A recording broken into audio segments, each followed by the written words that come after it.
Hey guys, welcome to my YouTube channel. What's up? What's popping? Jumalang, the guy. Welcome to another Generations The Legacy review of last night's episode.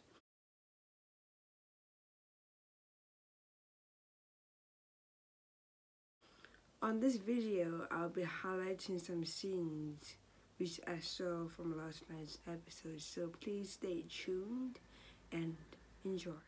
I'll be starting with the characters' Spare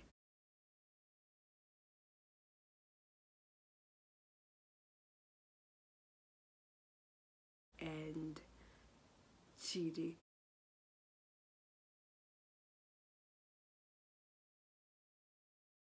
So there was a scene on last night's episode where Spare and Matsiso were having a conversation about Spare wanting to make a difference at their public hospital where she currently volunteers as a doctor, but the only way she can do that is if she had funds.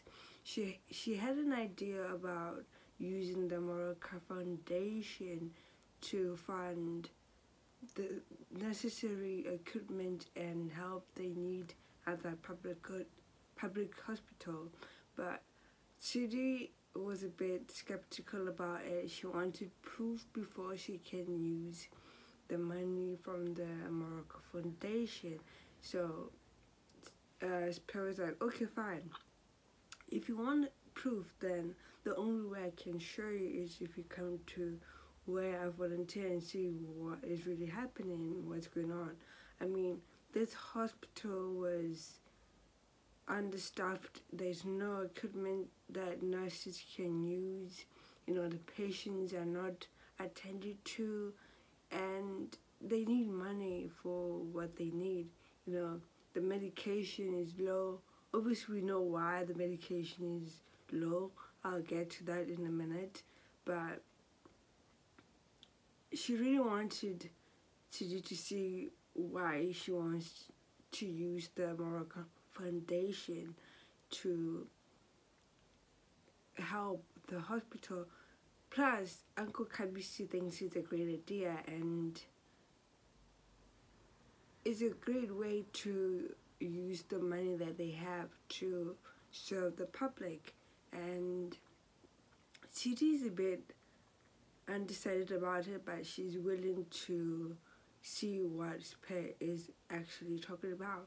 So they're gonna be really thinking about actually using the Morocco Foundation charity to fund the hospital, but we'll see how well it goes. But I think what Spare is doing is a great idea because, to be honest, that public hospital is suffering. There's no help, there's no nurses, doctors, except Yolo, who is now currently actually just there for the first time. So thank God there's someone who's trying to make a difference, and I think Spare really wants to do that.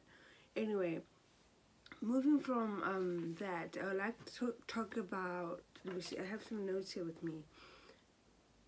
Spare, Balisa.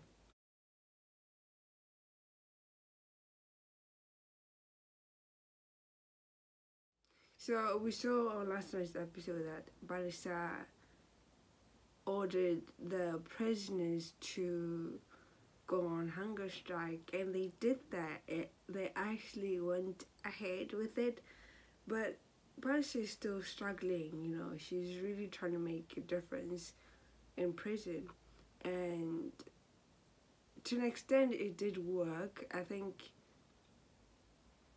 it's gonna come at a cost though. I feel like what Balisa is trying to caught the eye of the Minister of Correctional Services, obviously, because he got a phone call that the prisoners are not eating, so it can make a big, huge difference if the Minister of Correctional Service does not pay attention to the prisoners and to give him a bad rap. And what Balisa and her friends are doing in prison, they're really trying to make a difference within the system. To be honest, I feel like that should not even come to that point. What they're doing, it shouldn't even come to that point.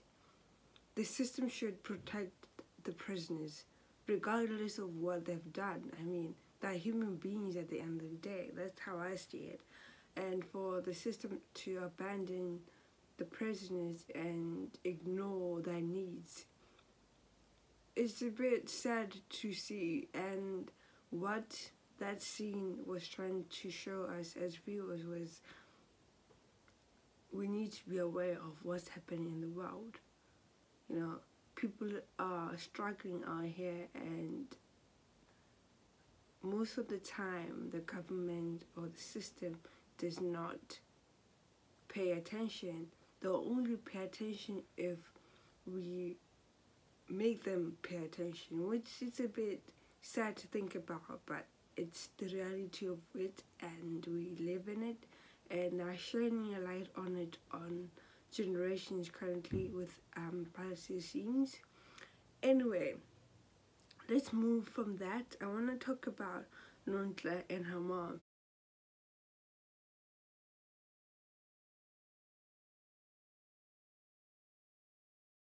So yesterday there was a scene where Nonclaire was still thinking about the kiss that she said with Tamron. She's trying to figure out what all that means. So she tried to talk to her mom about it. So she's like, "Oh, Mom, can I have a conversation with you?" And the mom was like starting to get worried about it. But Nonclaire assured her that it was nothing to be worried about. And she came clean and she's like, you know when you have like a vibe with someone and all you think about is them? The mom thought she was actually talking about a boy or an old man, but she was actually talking about Tamron. And that whole conversation was so awkward. Her mom was trying to like figure out what to say to her, you know. Like, okay, fine, if my daughter is interested in girls, what does this whole thing mean? Like, I don't want to make her feel like she's different or weird. So she didn't really say much, but she was just a bit puzzled about the whole situation. And Inonte is also trying to figure out what this whole thing means. Like, it's her first time she kisses a girl, and it's the first time she has these feelings towards the same gender. So she's trying to figure out, am I gay? Am I into girls? Am I bisexual? Like, it's something new to her as well. So she's trying to figure out what it all means. But to be honest, I feel like all that she needs is support from her mom and no judgments, nothing. Just understand that she's going through a phase that she needs to figure it out herself, and she shouldn't put any pressure on herself. She's still young. She's trying to figure out what it all means. She shouldn't try to, put a title on it. These things are fluid, sexuality is fluid nowadays, and I feel like there's no need to pressure herself. Anyway, moving to Kumkani, Lucy, and Mavusana.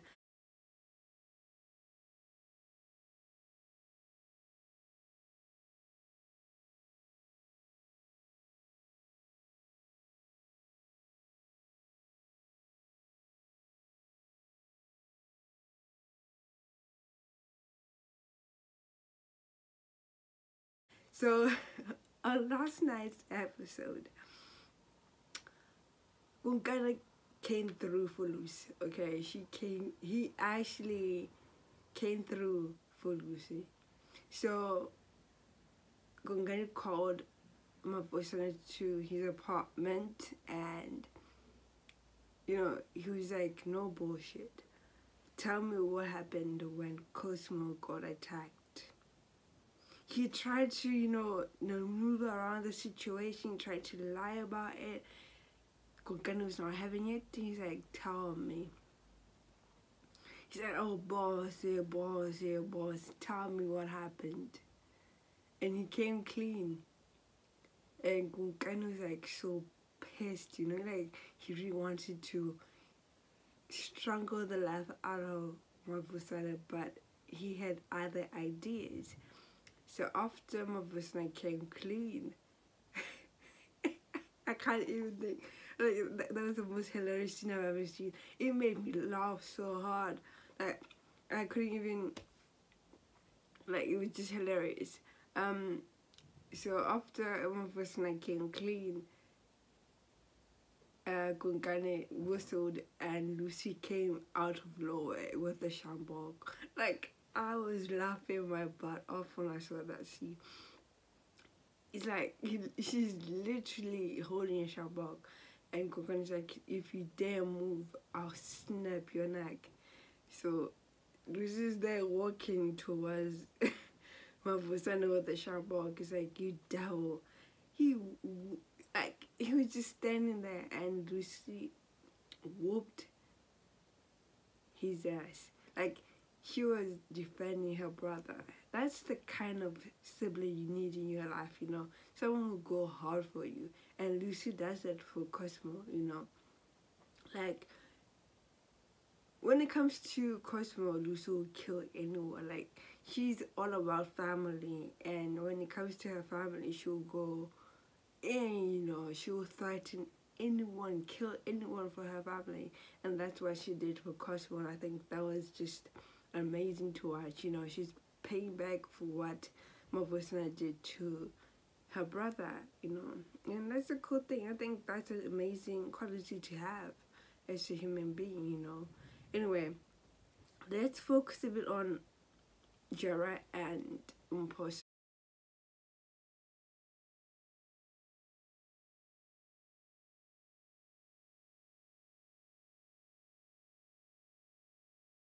So these two guys are still working on the business, the side, you know, hustle, the African beer business.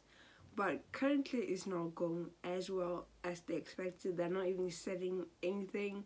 So they're trying to figure out what can they do to advertise their business. They have no idea on how to even begin, you know. They're literally out of ideas.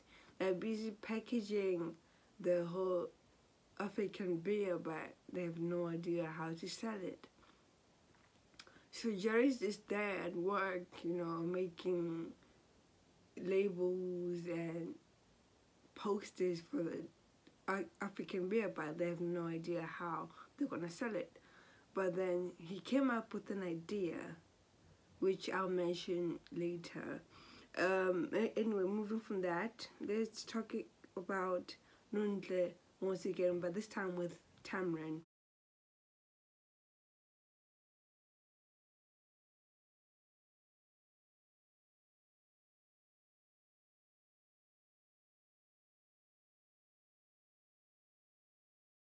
So Nonclaire decided to go to the commune to talk to Tamrin, and when she got there, she was like just in more like in shock or trying to figure out what I'm gonna say to Tamrin. You know, I'm here and I don't know what to say. But when Tamrin opened the door, he's like, "Oh, come in," and Nunta's like, "Hi, how you doing?" You know, this little awkward chat trying to break the awkward silence, but. And then they just came out with it and said, I just wanted to talk about the kiss, you know. I don't know how to feel about it. I don't know what does it really mean, you know. What does this whole kiss thing mean? Like, am I gay? What does it really mean to me? And I like Tamlin's response to her question. She was like, it doesn't really mean anything. You're young, you're still exploring what you want. Do not put any pressure on yourself, or don't even try to put a title on it, because you don't know. Like, I'm into girls, I'm into boys. I don't put any title on myself because there's no need, you know. I knew when I was a kid that I was into both genders. That doesn't really mean anything to me, you know. And for you, it also might not even mean anything. Just don't crack your head over it. Just relax and enjoy the moment. And I think that was a great response to Nonclaire's question, because all day she's been questioning herself, you know. And for someone who has, I would like to say, experience in that situation, telling her that there's no need to worry about your sexuality, just go with the flow, it put her mind at ease at some point. Like, there's no need to worry about it, there's nothing to worry about. If you're gay, if you're straight, if you're a lesbian, if you're whatever, you know, it doesn't really matter, because at the end, you know, we're all human, we love the same, so that's cool. Anyway, let's move from that again. I want to focus a bit more again on Jarrah.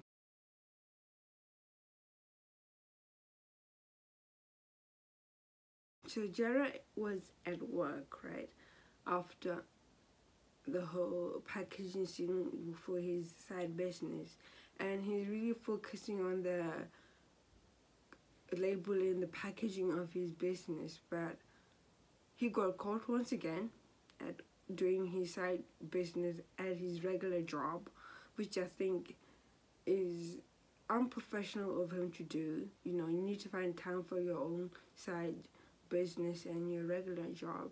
So he got caught and he tried to hide it. Once again, he managed to do it again. I don't know how he keeps, you know, skipping and making excuses, and he gets away with everything nowadays. I just feel like his character is so ambitious. He's on about getting rich, you know, and getting money. Like, what's the point of getting money if you're not gonna stick to one? Like, he's jumping here and there. He doesn't really have one solid job where he can focus his thoughts, his feelings, his ideas, and he's just always all over the place. I think that's why he's never gonna get anywhere, because he keeps jumping to one thing to the next. He doesn't really focus on one thing. Anyway, let's talk about Kumkani and Mavusana.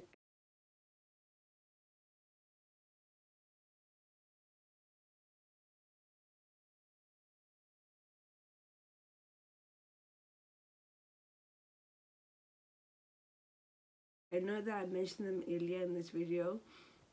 So there was a scene where after Mavusana got beat by Lucy, he was actually at his apartment, or more like a shack, and Kumkani walked in and opened the door. He's like, I want you to go to the hospital and get a new shipment from the hospital, the public hospital. And he could not even move because Lucy obviously beat him to a pulp, you know, and he's like, I can't move, you know, boss, I can't move. And Kumkani couldn't even care less. He's like, I want you to go steal new shipment from the hospital, and I want you to double it. Like, oh dear, double it. Like, come on, these patients need these medication, you know. I mentioned earlier about how the hospital lacks a lot of medication is because Kumkani keeps stealing it from the public hospital. He couldn't even care less. He's now selling it like on the black market for like extra money, and you know, making a business out there while people are struggling at the hospital. But now he wants Mavusana to go steal the medication, the new shipment that came through, and he wants Mavusana to double it with the help of Sister Bettina. Obviously, she's in it, and she's part of the crew that keeps stealing the medication, and I'll mention here later on this video. Anyway, let's now move to the Yolo and Spare.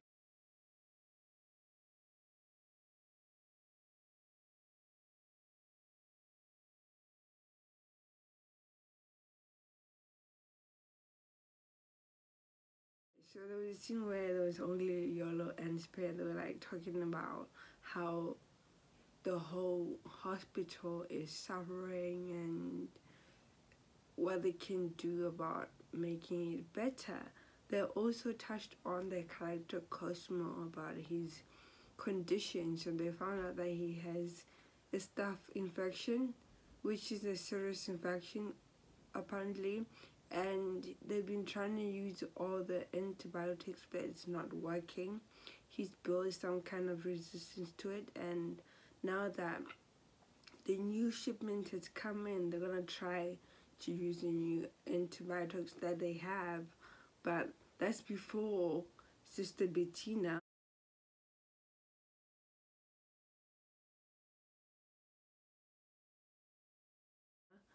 uh, called Mavusana and told that the new shipment has arrived, and they're probably gonna steal it. Okay, they're gonna steal it, and Cosmo is gonna once again be in trouble. He might even die from this infection. I really feel sorry for him. Now let's talk about Minister Nkaba. So Minister Nkaba and his little friend the Minister of Correctional Services, they're still, relaxing, enjoying the power-hungry acid. They're just there. I don't know why they're even in the scene, really. I mean, it's not even making any difference. So what's the use of him being in that position if he's not gonna use it? Like, I don't get it. I really don't get it. Yeah. Now I mentioned Sister Bettina earlier.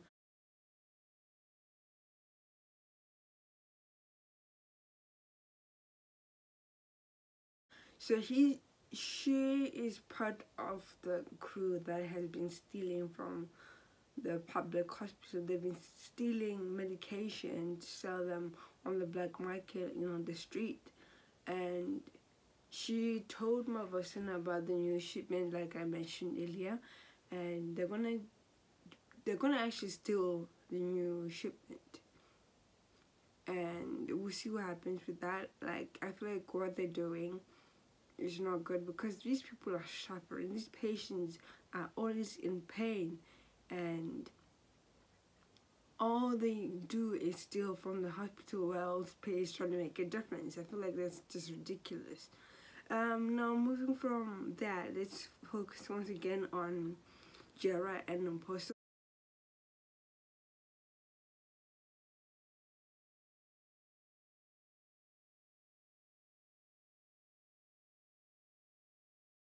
So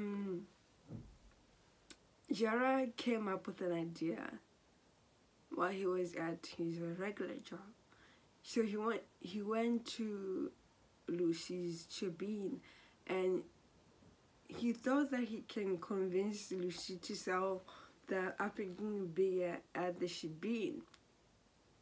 And that did not go as well as he expected it.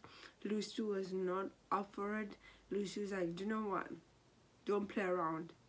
This is a place of work, and what you're offering me is child's play. I'm not here to play games.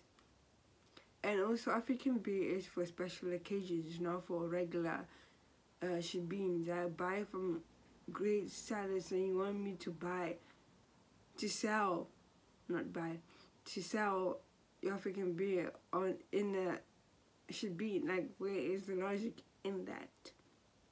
So Lucy's like, I'm not for it, please get him a shebeen. And the idea just went down the drain, really. Nothing really happened about it. We'll see how it goes on tonight's episode. Now let's focus on Yolo and Spare once again.